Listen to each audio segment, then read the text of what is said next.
Okay, here is a new Payne central air conditioning unit.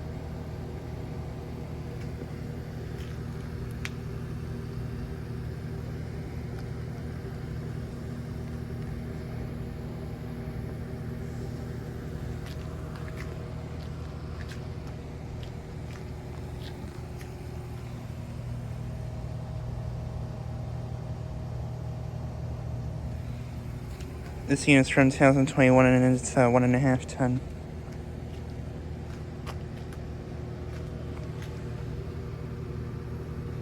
And this unit replaced a small Amana unit that looked just like that one right there.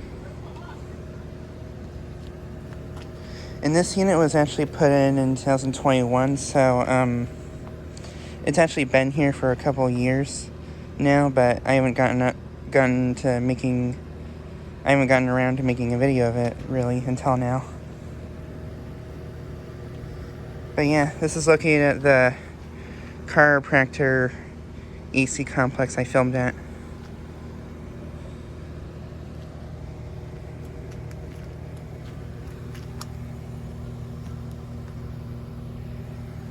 Has a Copeland scroll compressor.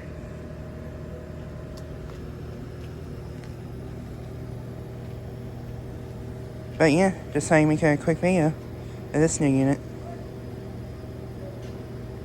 Anyways, thanks for watching.